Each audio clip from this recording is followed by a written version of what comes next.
Hi, afternoon. It is June the 9th, 2022. I'm Matthew Holt, the founder and publisher of the healthcare blog at Baltimore on the Twitters. This is THCB Gang back again for our weekly hour of chat, fun, bric-a-brac with some THCB regulars. So on today, we have Casey Quinlan from the Healthcare is Hilarious podcast. Casey tells us that she's down at only 50% today, which is about 300% of normal people. So we'll see how it goes. Brian Klepper, Worksite Health Advisors. We have an employment today with Brian and Jen Benz from Siegel Benz, the other employer, equipment employment benefits. And then regular muller of contradictions and THCB contributor Kim Bellard, who has been writing to one of my favorite topics, how everyone in America is too damn old, we should turn it all over to the all right. Okay. So here we all are. I hope everyone is doing well. Casey just gave us some encouraging news about feeling better on your kidney scores in a way we didn't understand the other day. So we'll go around and we will just start there. We'll start there, right? We don't have to go around and see what people have been looking at, thinking out what's crossed their mind this week. I've been thinking about ER visits. We'll get back to me in a second. So, Casey, tell us about scheduling or anything else. Well, no, I'm not going to talk about scheduling. The thing that I do want to mention is that I was at the Academy Health annual research meeting from Saturday, last Saturday until I came home Tuesday. Yeah, I get mixed up. Every day is Tuesday in my head. But anyway, I was there from Saturday to Tuesday in DC. It was a good conference. It was fun to be with people. Granted, we were all wearing masks and trying not to be idiots. So, there was that too. But it was great to see people, ran into some friends, presented on telemedicine policy on Sunday. But the thing that I walked away from it with that made me feel better in general was that the last two plenary sessions, there were two. The first one was Vivek Murthy, the Surgeon General of the United States, talking to Julie Rovner, who's a very well-respected, well-known journalist at Kaiser Health News, also a podcaster, What the Health. But Julie Rovner Copying in addition to me. But anyway, what the hell? And but Vivek and Julie had a really good conversation that ended up leading to a very hopeful place, particularly from Vivek about where he sees, we are kind of feeling like we're bouncing off the flight deck here and about to go over the side. And who knows if the net's going to catch us before we go in the fire. My dad was a fighter pilot, so I got all this jargon. But anyway, looking historically, and at everything, waves at everything, like you say on the Twitters, everything feels very hopeless right now. But to have enough of a feeling of hope transmitted from somebody in the position of the Surgeon General of the United States made me feel a little bit better. And I was feeling like hammered hoo-ha that whole time I was at ARM. We'll talk about that later. Maybe that'll come into the scheduling conversation. What did he say that was encouraging? Yeah. Well, that he, his point really was that he gets a sense from both inside the system, i.e. clinicians, not payers, please don't mistake me, but inside the providers, and that to a degree, citizens, patients, though people like me, are starting to feel a little bit more partnership about moving together toward trying to fix things. And that to me was a huge piece of hope, because I've been working personally so hard to help drive some of that. Just the idea that patients were not just meat suits or, lumps of protoplasm naked from the rear, but that we citizens have a place and a purpose in helping to drive the work here, and that the system itself is starting to recognize that that's the case. So, and then you could go to the ARM hashtag, because people were talking about what he was saying. So please go to the hashtag ARM22 and read away. But I wasn't tweeting that much. I was mostly trying to listen. But I came away with a sense of, okay, well, maybe we're not all gonna die in a lake of fire this week. So that was an improvement for me. Well, so anyway. Optimism. What you're talking about? Were there any examples of what you're talking Again, about? I'm only at 50%. So the fact that I walked away hopeful and managed to remember enough about what Vivek said, that's why I'm pointing everybody back to the Twitter stream. Okay. because that was days ago, and I'm on fumes here. So I'll go look. Carry on. I appreciate it. I think that the general point of what you're saying is that you can look at much more patient involvement in kind of the policy discussion and in those types of realms. How that translates down to on the ground medicine, another question. Anyway, Kim, why don't you go next?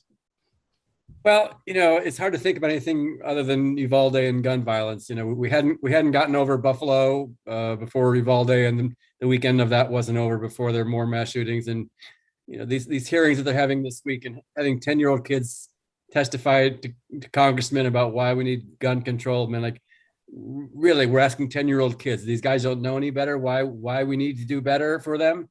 It just it breaks my heart, and there's just no sign of things stopping. It just every day there's another mass shooting. Yeah, I mean, we had one in a hospital, which was sort of a shot a surgeon, right? Of an orthopedic surgeon, which had, I think I mentioned this last week, but it had everything in healthcare in it, right? It had the patient safety issue of being, or patient and physical safety being in guns in hospital. It had the mental health issue of a guy who was on chronic opiate meds, being able to buy a gun with no background check that day, walking to hospital and shoot his surgeon. Well, and then African American, one of the very few where the guy shot the judge surgeons. that issued against him. So like, yeah. There's nobody that's safe. There's nowhere that's safe. Absolutely. I mean, it's nuts. I mean, had everything about healthcare, and then it had those back surgery work, and these and other questions which we need someone know the answer. So it was all kind of everything about healthcare was like bundled into that one terrible incident, right? And obviously, Jen. I've been thinking about the gun violence a lot as well, and it's such a huge public health issue, and it's still just like stuck in this political nonsense. But on a slightly more positive note, last time I was on, we had Jasper on talking about cancer navigation, and I saw on Jane Saracen-Cohn's Health Populi blog that they have this huge partnership with Walgreens now to be part of their kind of patient tools library. So that's pretty awesome. And I think we should get all credit for that, for talking about them last time. we get 10% collectively. I like it. Yeah. And I'm very excited to see my very, very old time friend, Brian Klepper, who I'm a huge fan of and have not talked to for ages. So nice to see you. You guys not been on together for a while. Brian ran away and didn't come back for a while. And you're tricky to get on too, Jen. You two were like almost real jobs, have scheduling issues. The rest of us, And I mean, I feel like, with Brian, he and I have never met, but it's like longtime fan, first time caller. It's the first time the two of us have been, I think, on a thing together. It's great to meet you virtually, at least. Before we go to Brian with his comment, I will tell you something that happened yesterday. So I have been the last week, it's been Alice Cooper week, right? School's out for summer. Something funny, you'll remember that.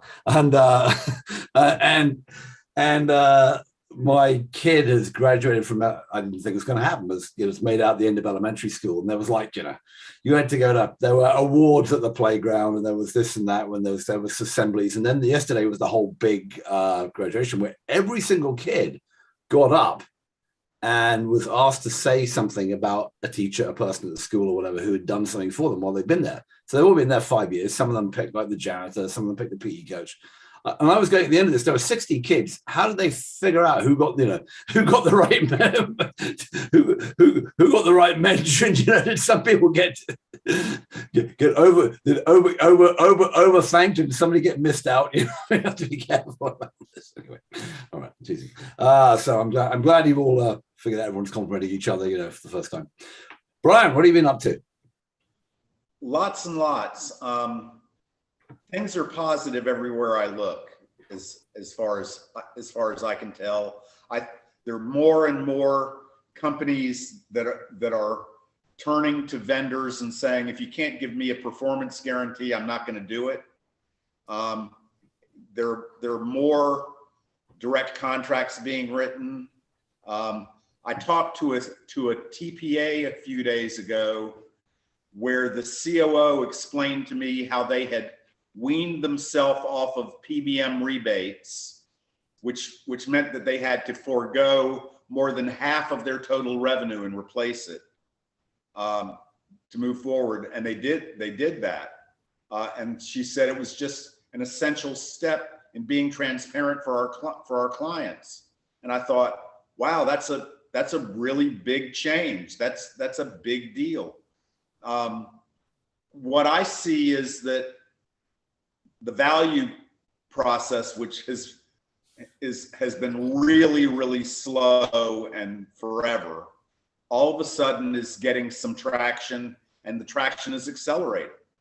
And I think that that's a wonderful thing. And then on top of that, we have the Consolidated Appropriations Act, which appears to be something that is a really big deal, the biggest legislation since ERISA, as far as I can tell, and with huge consequences. It'll undermine all of the most important elements that have allowed American healthcare to become as rotten as it is. So it's as far as I can tell, things are looking up. Brian's optimistic. Although I think you said the same thing to me in 2002 when we first met. So Right. That's probably. I have two things to throw in a mix here. One is about PBMs. So the FTC is going to investigate PBMs. So I hope it's real. You know, we've seen this kind of stuff happen politically trading before, but you know, PBMs in terms of opacity, whatever the word is, have been, you know, the worst of the worst, right? And that's one thing. The other thing I saw was just two comments on emergency rooms. One was from the UK, where there was a viral video going out about, was a nurse reading out about the fact that the emergency room was full, the hospital was full. Anybody sitting in the room was going to take 10 hours to see a doctor, might be more, or they might be there the next morning when she went off shift at 7 o'clock. You know, there's issues with access in many places. I just came out of a mental health, but there's an online mental health conference I'm dipping in and out of the last couple of days. And there's been a lot of discussion about access to sort of mental health here, but that's going on. And then the other thing is that I met a friend last night, Margaret Laws, who was showing me this website for, I didn't realize this, there is now such a thing as a concierge emergency room. There's a company called Solace Health in New York, which is basically concierge, ER, urgent care, and I'm not quite sure what else, maybe some level of primary care as well. But it's like, you know, $8 grand a year for an adult to sign up and get, you know, and not have to sit in the emergency room in New York. Is it a physical building, or do they come to you? I think it's in New York, Beverly Hills, and Palm Beach, Florida. You know, it's the place you'd expect it to be, right? So how exactly it works, I don't know. Solace Health, it's worth, but I mean, we've seen people. I assume that means there are people going to the ER who are well insured, who are buying all the services in hospitals, and that some clever PE group or venture-backed group has figured they can slice a bit of that off and take some of those high margin patients, just as they have done for other types of concierge care and what have you. So I was just thinking about, you know, access to the system as being an issue, but you know, I'm not sure that I'm as optimistic as Brian is, but we'll see. Yeah, I don't think access is a problem if you've got lots and lots of money. Yeah, that's for sure. Right. Matthew, do you remember, it must have been 10 years ago or so, I'm pretty sure it was Dignity Health in San Francisco had this super clever ad campaign about how their emergency room, you would never wait more than 10 minutes. And they were just trying to get everyone to go to their emergency room rather than anywhere else around the city. And they were plastered up. I think they had one of the BART stations. So kind of like the trains downtown San Francisco, as well as all the buses, all the billboards all over the city for several months. I think they were doing the thing which there was a company at Health 2.0 way back when, which actually got sold. And I forget, it was a successful exit. It was one of the typical the proper ones where the proper starts where the guy started on his credit card with his dog in his back, you know, his back room. And I forget the name of the company. They did get a successful exit where they were the ones who invented the sort of the clock, the timer, what's the wait time in the emergency room. Mm-hmm. And ERs are very interesting because, you know, hospitals, when you go to hospital, they say, well, the emergency room has all these people coming in and they don't have good insurance and the emergency rooms cost hospitals money and all the rest of it. But in fact, something like 30 or 40% of admissions for hospitals come from the ER. And if you put your ER in the right place, or your hospital in the right place, and attract the nice payer mix, as Ian Morrison calls it, attractive payer mix, i.e. rich people with good insurance, actually, emergency rooms end up being a relatively profitable. I'm Yeah, sure welcome to Lenox Hill Hospital. That's what DMT was clearly going for at that point. Yeah, I mean, but not to mention they're allowed to charge much higher rates for the same services that everyone else hands out. So, but yeah, there are clearly incredible access and geographic problems, as well as we know, going back to what Kim was discussing earlier, lots of terrible reasons to go there with gun violence and God knows what else. Anyway, okay. So why don't we dig into a bit about the optimism, which I've heard from two of you, which is a lot more optimism than I've heard from anybody on this show in many weeks. So Casey, you want to dig in a bit more as to what the sort of general mood? Well, I did go and refresh my recollection. Thank you, Twitter. A bit with not certainly everything that Dr. Murthy was talking about, but some of the top line things that he touched on. And one of the things that I did, forget to mention previously was that one of the topics that came up while he and Julie Robner were speaking was, in fact, they talked for a good bit of time about it, was the burnout problem. Yeah. And that was, in my recollection, again, I'm still only playing it about half speed here, but in my recollection, the conversation arced into, larger landscape, and let's drill in on a few things. They got to burnout. And then from burnout, they ended up diving into what I was taking away, as I said, and what Dr. Murthy even said, that, he said that he felt hopeful about some of these things, one of which was that there was also a sense that the public is buying in on the idea that that we need to make sure that our healthcare workforce is being cared for at the level that we are expecting them to care for us, and that seems to be sort of a message that's out there in the ether at this point. That, I mean, I've seen it because, the conversations that I have, even with some general public type folks, not just the e-patient crew, but that's one of the conversations that I see more and more, both, in sort of general conversation and then the online, social media jazz. But I'm recognizing that it seems as though the American public is starting to wake up, at least the ones of us that are sentient, are starting to wake up to the idea that we are literally all in this together. And it goes beyond healthcare.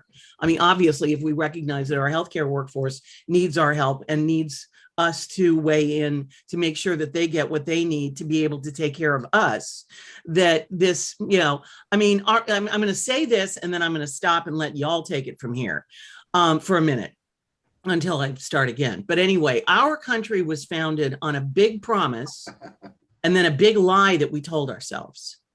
The big promise was that all people, I know it said men, whatever. I'm not a man, I'm a girl, so I said people.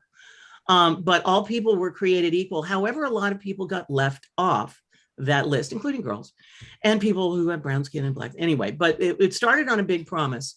But then there was the lie that we told ourselves, was that we are all rugged individualists that are out on the frontier with our gun, defending our land against the invaders. Well, no, by the way, we were the invaders. Did you notice?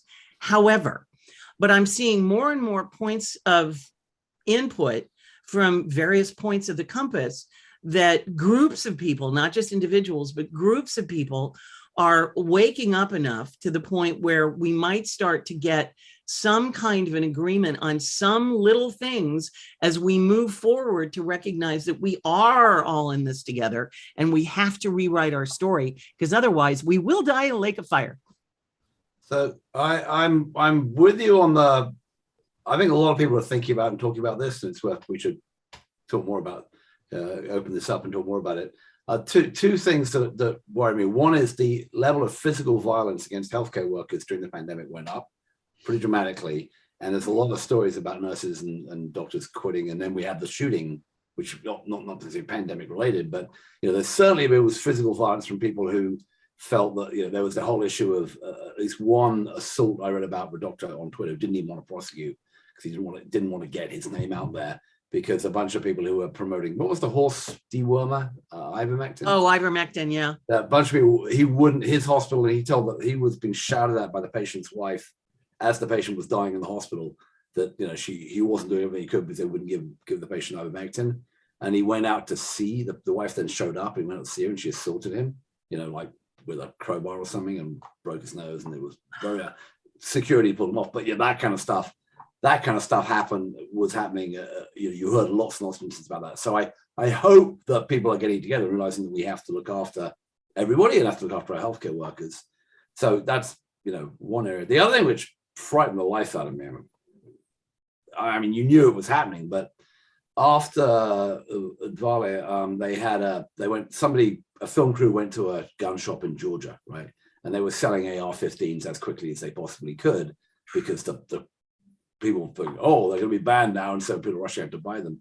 And they literally interviewed the gun shop owner, and he said, well, what you need, you see, is if people are coming if mobs are going to come and attack your house, you need an AR-15 because that gives you as much firepower as possible. And I'm going, where are these mobs roaming around America attacking people's houses? Yeah, we know we have dead kids in schools, dead people in hospitals, dead people in supermarkets. You know, but there are enough Americans still on that fringe, right? It's the gun. I don't want to call them gun mega Enthusiasts. Well, it's beyond that, right? I mean, Matthew McConaughey was in the White House talking about how he has guns, but you know, we should have background checks, and we should have waiting periods, and you shouldn't be able to buy one if you're 18 and whatever. And the two of those three shootings happened because the shooter, the murderer, bought the gun that day or the day before, you know.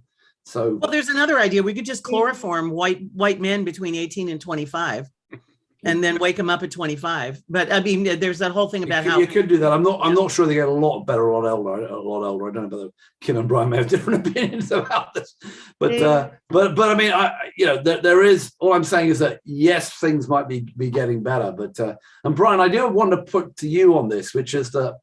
And I mean, I don't know if I said you probably saw this, you're probably behind this court case, but there's a small plan, I think a self-insured plan in Wisconsin that's suing Advocate Aurora for insisting on having, you're nodding, you know this better than I, but basically for stopping them doing what you've been advising employers trying to do, which is pick off the people who they can work with the right contracts. There's a guy on my listserv who's a lawyer who is one of the people who prepared that case. And what he did was the most obvious thing, which said, what are you talking about that this is in the community's interest? You have openly raised prices beyond any reasonable amount, and you've told lies, and you've been a bad actor all along. And I mean, he's suing on the obvious, you know, and he's probably got a pretty good shot because he's a very well-prepared guy. So we've had and there was a similar case just in the Washington, well, related back to another one of our topics. In the Washington Post, there was a write-up of this case, which I didn't realize about, which was about Palo Alto Medical Foundation here in the West Coast, which is part of SADA. And they had settled with the Justice Department for $90 million for without admitting guilt. But $90 million settlement sounds like you're feeling pretty guilty for Medicare risk adjustment, right?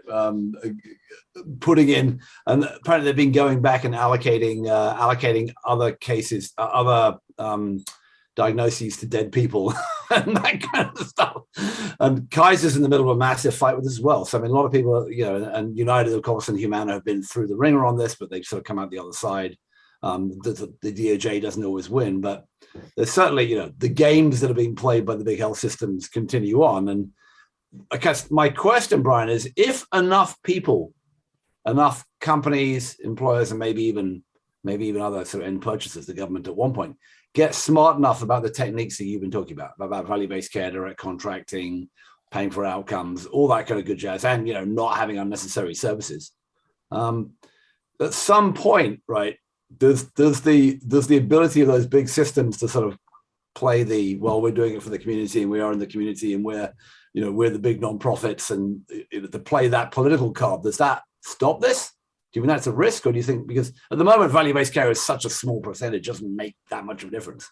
But It's such an odd situation. You know,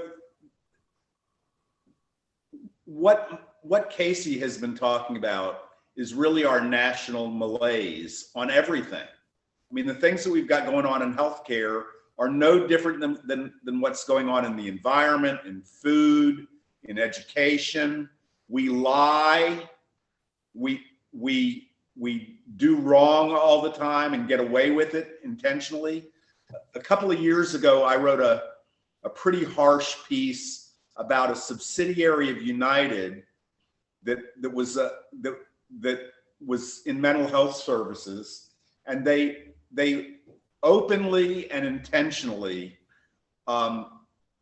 denied people the care that they had bought through their coverage. And the question that I asked was, what do you do if, like, a big national player is openly wrong?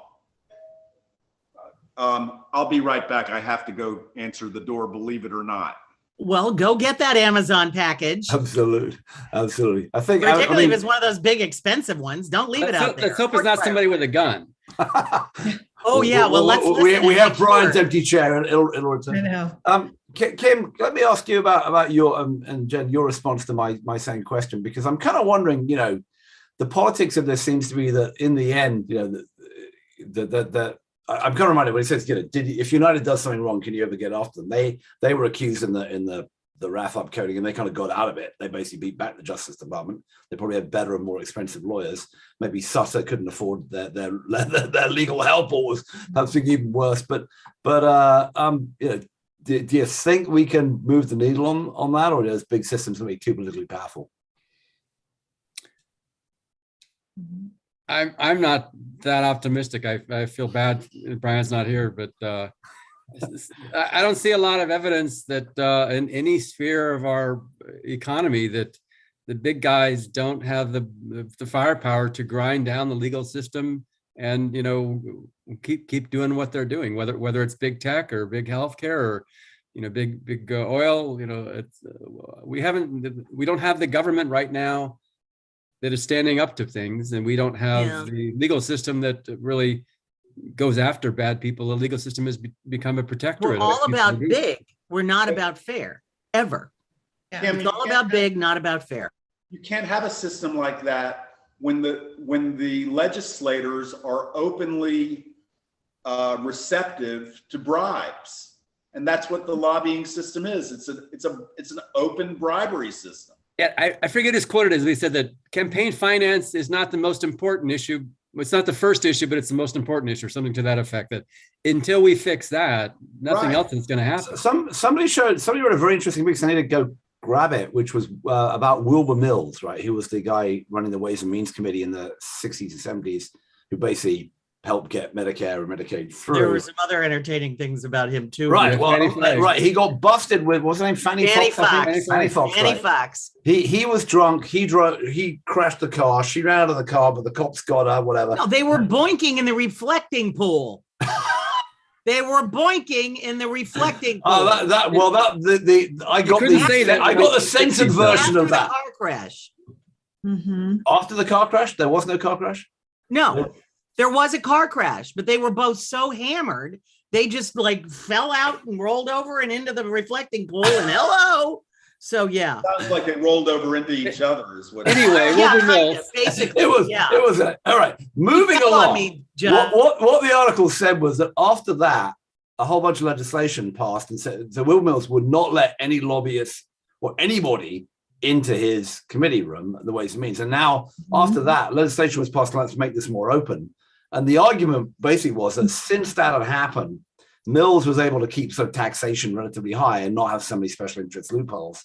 And that by the time the lobbyists got through with the committees now, the whole thing is there are so many special interest loopholes in every part of the congressional process. And then I think the other you can add to that is that we've had a 35 or 40-year campaign by the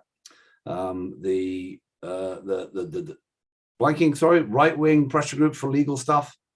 Help me.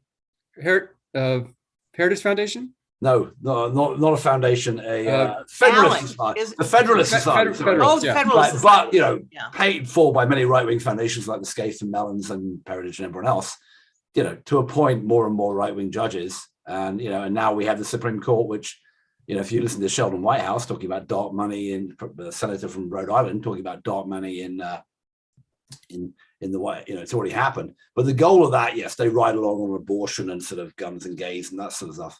But the real goal is for the Koch brothers and others to have a Supreme Court that doesn't approve of regulation over industry, right? Regulation, so, yeah. do what you like. So It's all in service of capitalism, and we have to remember that that's the driving force of all of this. It's not doing the right thing for people, but the politicians are so out of line with what the public wants, and so people and unfortunately they twist the rules to, you know, make it harder for the public to assert their power. But if you look at all the issues, you know, on guns, on abortion, gay marriage, you know, so many issues, the public is way over here, and the Supreme Court or the Republican The Party Senate. is going way over there. Yeah.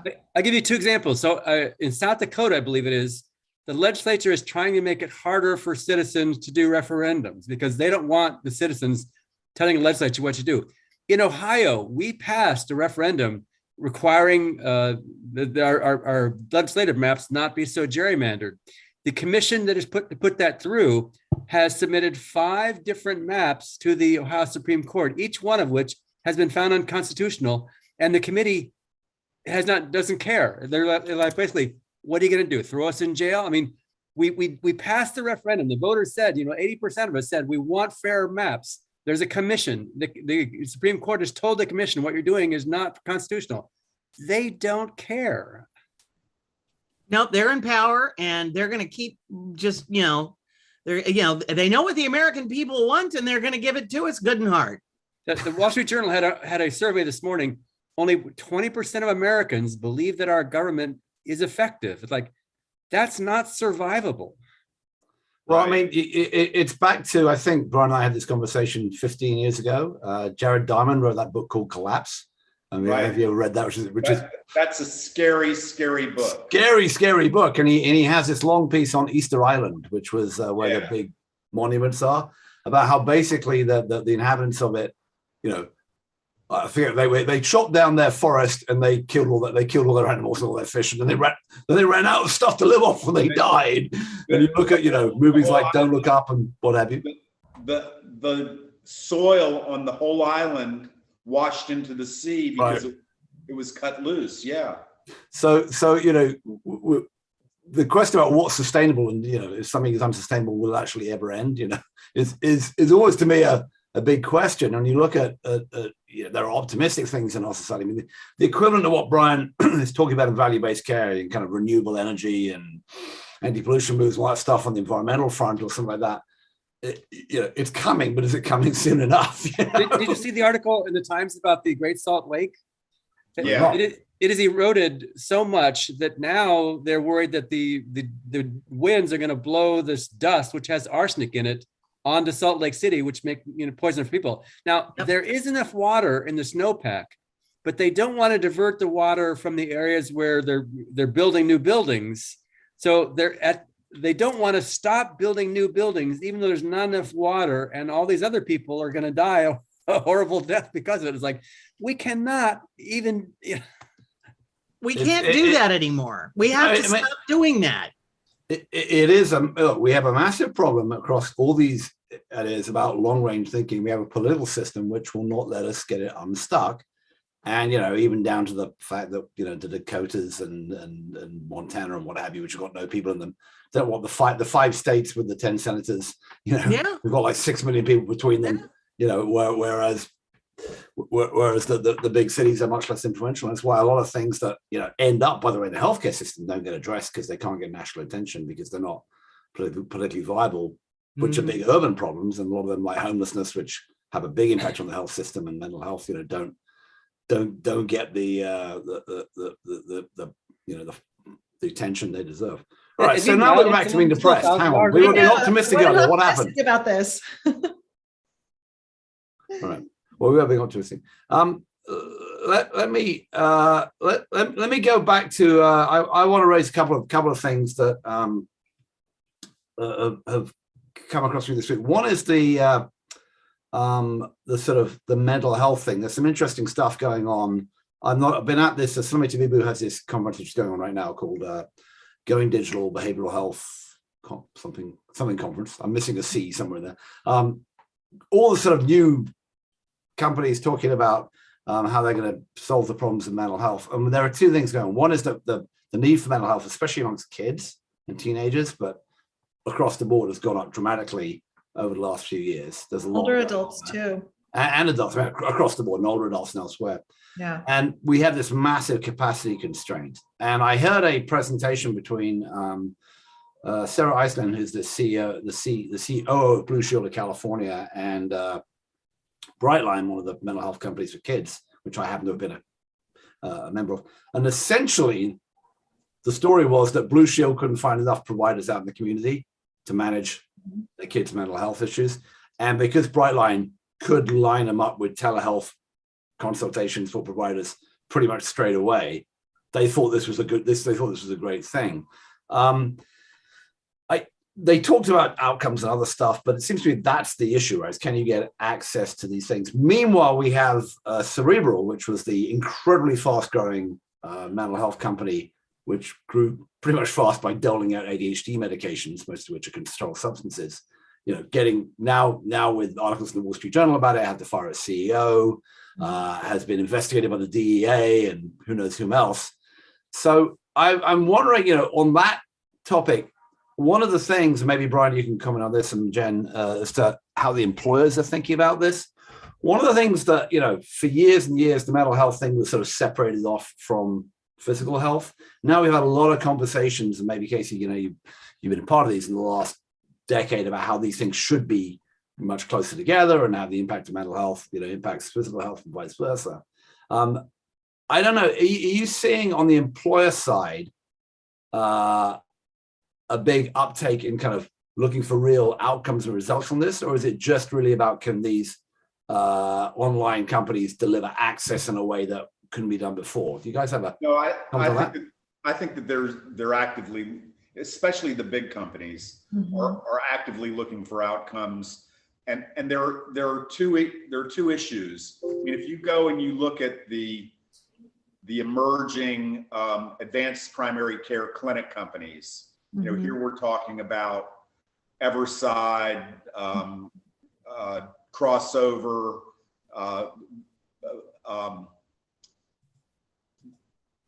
Vera, organizations like that. They're all incorporating mental health for everybody, you know, as part of their paradigm. The problem, though, that remains is management of people who have real serious mental health problems. And it turns out that there are sort of four kinds of groups that fall into that. There are more, but there's the potential suicides, there are the anorexics, there are the cutters, and then there are the sharp object swallowers, believe it or not, like people who swallow razor blades and things like that. And what ends up happening to all these people is nobody knows what to do with them. And so they get hospitalized, and then they fiddle with them while they're hospitalized and aren't doing anything useful for them. So I got an anecdote of one guy who was swallowing objects, and they put him in the hospital for 4 months, and every day he was there, they did an endoscopy on him. So this population represents, I saw an actuarial study from Milliman on this population. It represents 0.3% of the total population, and eats up 12 to 14% of all the money. You know, wow, in mental health or in total? That's an extraordinary amount. No, 12, 14% of total healthcare spend is on extreme so mental illness. Okay. So it's two separate problems. One is sort of the mental health problems of the rank and file, which are still within some approximate Yeah. normalcy. And then there are the people who are really a mess, and Yeah. how do you handle them? And there's a growing group of people who are specializing in taking care of these really, really difficult cases. Yeah.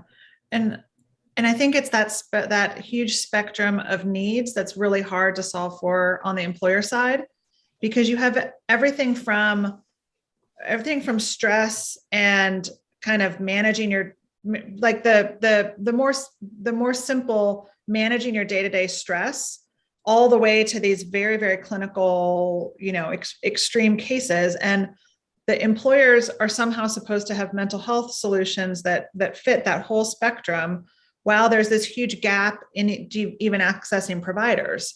So there's really exciting innovation in terms of getting more digital therapeutics and more online therapy and things like that.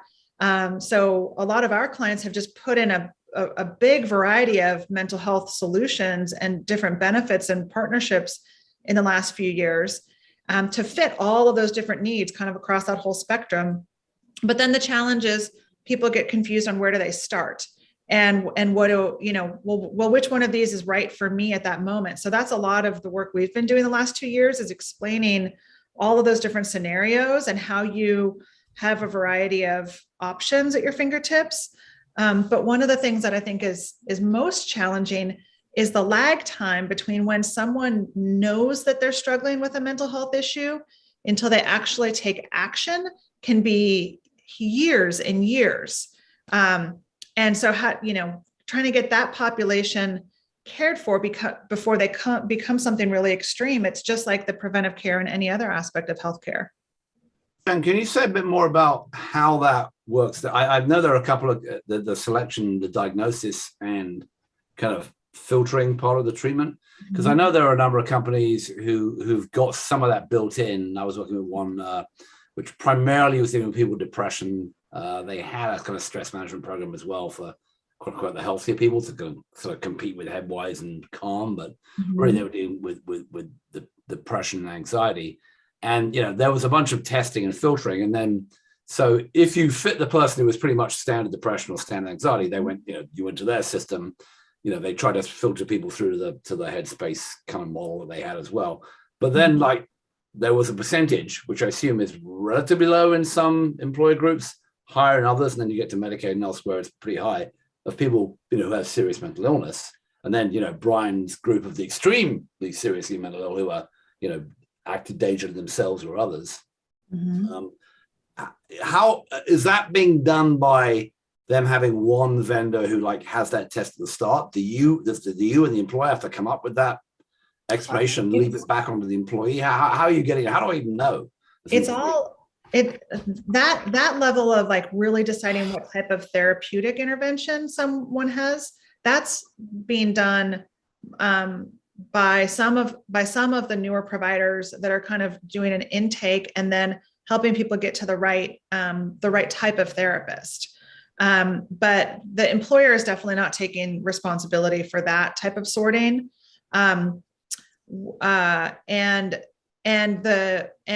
some of the companies that are kind of a combination of therapists and digital therapeutics, they have a quiz or a questionnaire of some kind that when you first register, you answer a bunch of questions, and then it's going to help you say, okay, well, we think this is right for you, or we think this is right for you.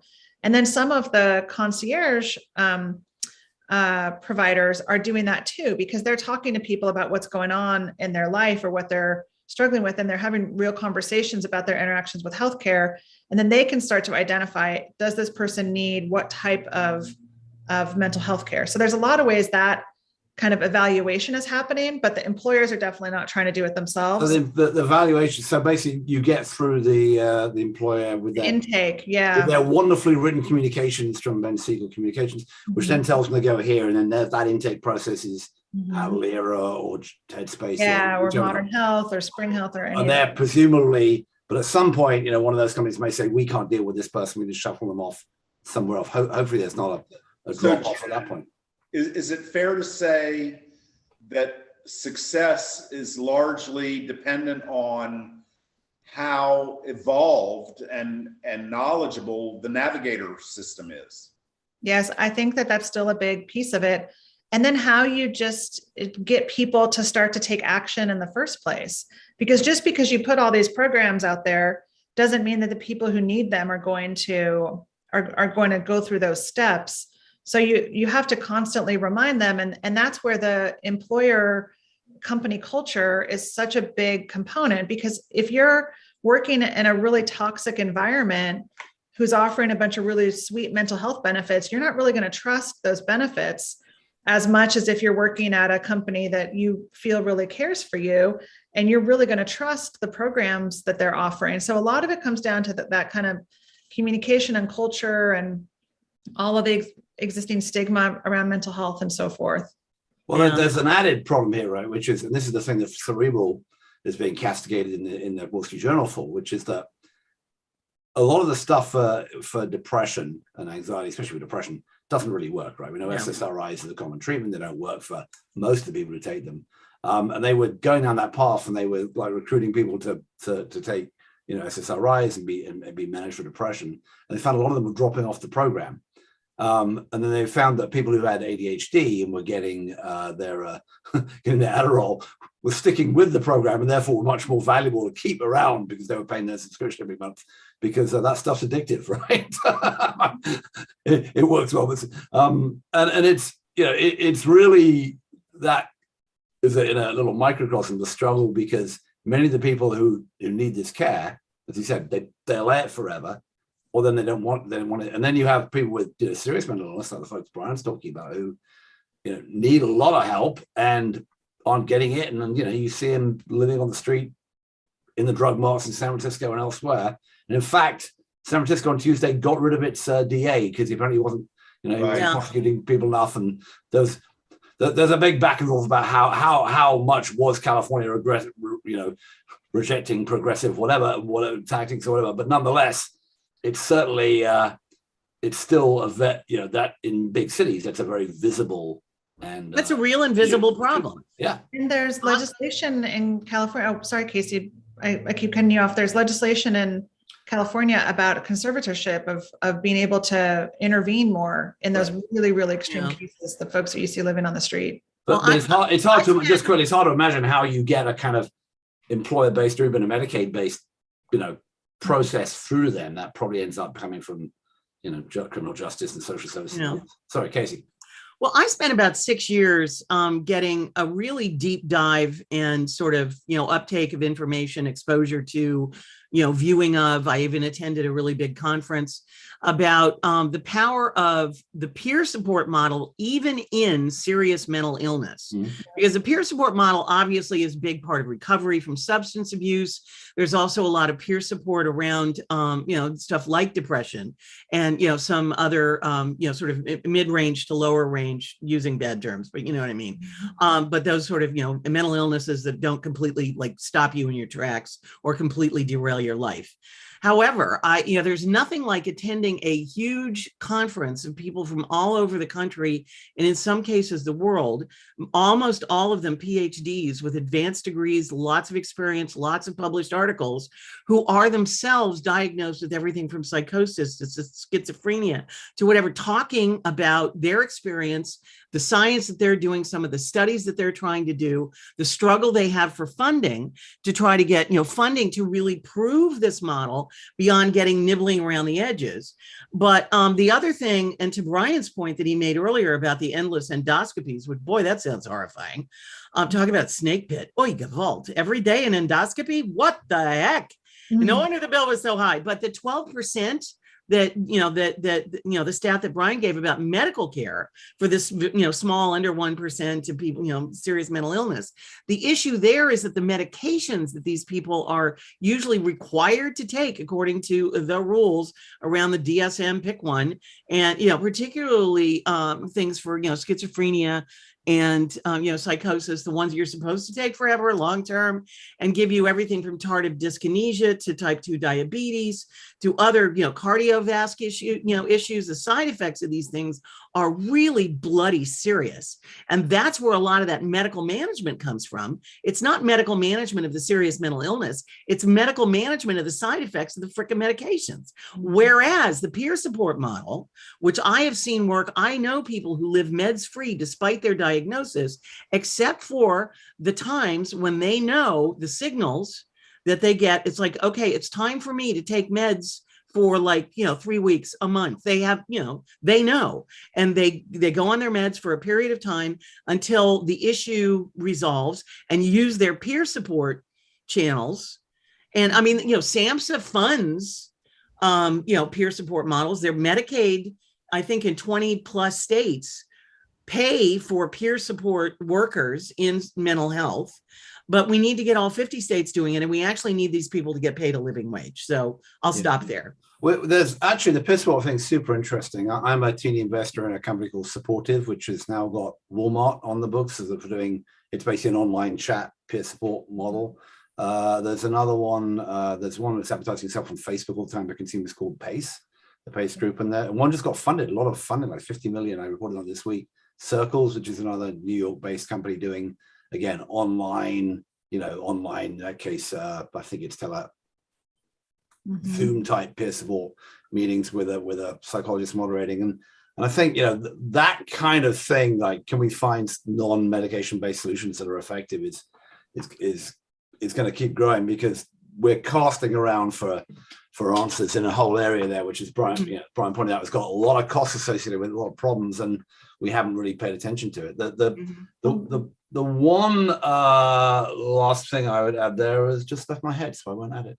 No, he had a thought and it died of loneliness. I had a thought and it died alone. Yes, it was about it was about better outcomes.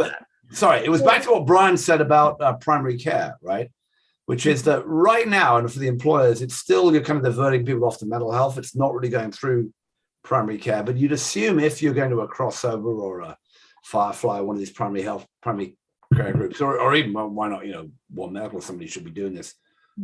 That probably should be much more ingrained into the whole, the whole medical management model immediately, right? And in fact, there was one coaching company, Vita Health, which about a year ago said that it was no longer going to just do diabetes or just do mental health. It's going to make sure everyone has the same program. I think you're exactly right, Matthew, and I think it speaks to the imperative, and long overdue, that we begin to integrate very carefully these different, very major modality treatment centers in with primary care and in with each other in a way that can be understood by navigators, so that they actually do steer in the right way. This is in the models that I'm working on.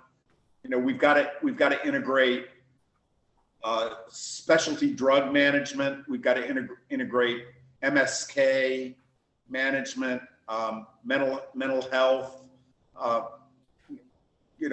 chronic disease management. I mean, and they're all different. They all have very specific characteristics, and they've been islands for forever. Yeah, so we have to rebuild Kaiser. I agree. And they all impact each other. They all impact each other. Yes. The one thing, just to end this topic, and then we'll sort of go around and have final thoughts, is that I went to the cocktail party for the this behavioral health party. It was an online conference with a real life cocktail party, so it was getting back to what I wanted to do, right? And in fact, they had three. They had one in San Francisco on Tuesday, one in Nashville last night, and having one in New York tonight. Salome Tibibu was flying around the country getting drunker. Well, actually, she wasn't drunk. I was drunk. But anyway, it's interesting. Even though we're now in the sort of valley of death of venture capital, and I've now in this little meeting met 6 or 7 new mental health companies. Some of them are very nascent. Some of them have got funding, that I've never heard of. Particularly emphasis around, kids, because I think they've been incredibly underserved, but other stuff as well. And almost all of them are trying to get over this access gap and time gap that Jen talked about. And many of them are starting with, can we deliver an app that's kind of fairly educational, gamey, whatever, that we could get people to start with the app, right? And think that they can get a bit of education, a bit of symptom tracking, a bit of stuff that's lightweight, but then can move, figure out what people are doing, get them to the next stage of therapy, psychiatry, medication, whatever they need. And I think the problem, and I've seen this with my kids, and their use of mental health, or offline and online in terms of professionals, is the time in between. It's like the rest of healthcare. The time in between visits when you're not physically in front of the doctor in the hospital is, it's kind of a wash. And if you can somehow get people tools to manage that process and have it in front of them or on their phone if they're a teenager or whatever, I think we are heading that direction, which probably, comes in with the coaching and the navigation stuff that Brian's talking about that more and more employers are doing. You're on mute, Brian, so I assume you're saying I'm the cleverest person you've ever met. Don't you think that's like an incredibly heavy lift? I mean, we're talking about people who are behaviorally dysfunctional. They can't make decisions well. They're sort of in tethers, and we're asking them to go through a logical process, vicariously. I mean, I think there are some people with whom it may work, and where that's another piece of help, where there's like an intervening piece. And I think there are people who just are going to need, your fellow in the hospital with the swallowing stuff and getting endoscopy. Clearly, they need a lot of. Yeah. Oh, you can't start there. You can't start there. You can't start there. And people with severe, there was an article in the New York Times about the number of autism and talking about when they got into a treatment facility for the care they needed. It's $300,000-$400,000 a year. I mean, it's clearly we used to have one flew over the cuckoo's nest and people warehoused in awful conditions. Then we sort of let everyone go and put them on the streets, and everybody's figured it out for 50 years. And we've got to come up with the next range of solutions. And by the way, we have to make sure they can't go buy an AR-15 because they feel like it. Right. North Hospital. All right. Okay. Maybe I've said way too much now. But 3 minutes on the clock. 2 minutes on the clock. All right. So let's do the 3 minutes on the clock. What are we looking for happening in the future? I've got my my exciting news story about something that we haven't discussed today, but we'll start and go around. Right, I'll start with you, Kim. Well, of course, I'm going to be watching the January 6th hearings tonight. I have very little hope that they will change anyone's mind, and I don't know if I'm strong enough mentally to go through watching all that stuff again, but I feel it's my civic duty to do it, and I hope it changes somebody's mind. Yeah, really. Casey. Well, exactly what Kim said. And then, on the personal level, I'm just going to be working to get my kidneys back online. Now that I have defeated the scheduling monster and actually managed to get in to see a kidney doctor tomorrow instead of in a month and some. Welcome to stage 4 cancer. It's so much fun. Other things start to break. It's great. So, but no, I mean, I'm keeping an eye on making sure that everybody can get what they need. I will probably die waiting, but I'm just going to keep fighting. Fantastic. Brian. I've been through what you're going through, Casey, and I get it. And I don't envy it either. I'm glad to know that you're seeing a palliative care physician.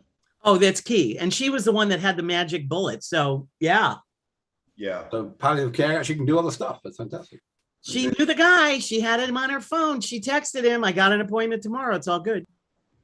I mean, sort of the way I think about today's discussion is that it's about our national dysfunction and our inability to move forward in so many different directions.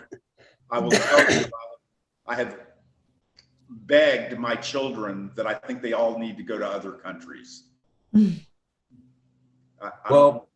just don't know that we can pull it out. Yeah, I don't either. Okay, you two are the optimistic ones starting off, and now look at you. Jen says something optimistic, or try to say something. Full circle in 60 minutes. Well, on the mental health topic, one thing I am excited about that we're working on right now is a partnership with a company called Credible Mind that is all about helping people get to vetted, credible self-help resources. So they show you the podcasts and the blogs and the books and the articles that actually will help, not, you know, some quack YouTube doctor that you found. And it's just that very simple kind of self-guided learning.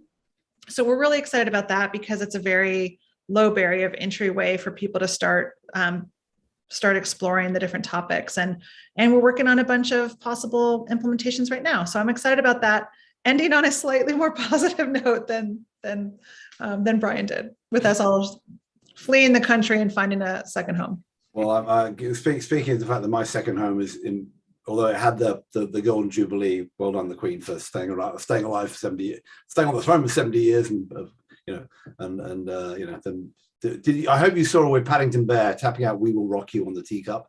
It's a classic. They actually went from that to like the actual Queen doing "We Will Rock You" straight after and right in front of the palace. It was kind of fun, but the rest of it is, the government there's imploding, trade's come down because of the Brexit and the rest of it. So I'm not running away to my other country quite yet. Although if the French may be a good offer with some wine and cheese in the Provence Hills, we'll see about that. The one thing I have to leave you with is that I just saw this came out on his talk. CMS has finally fined 2 hospitals for not displaying their transparency prices. But we really don't know why they picked those. Well, I mean, the government works in mysterious ways, but we've been talking about this and how the fine's going to be huge forever. And I'd never seen they're actually doing something. Actually, the government is imposing regulations and making people follow the laws that it set. And the fines are what, $1 million? Like a rounding error. Well, I don't know how much they're going to be paying. One of them has got fined nearly $1 million, which is, maybe something. Somebody will notice that somewhere. They'll have to put their prices up for Brian's customers. That's what's going to have to happen. All right, and with that, we are done. We didn't hear Kim's wrap up, did we? Yeah, Jan 6th. It was Jan. Jan, that's right. Then he was too depressing. You've forgotten him. Right. All right. With that, we are at the end of another hour of THCB Gang. I want to thank my guests.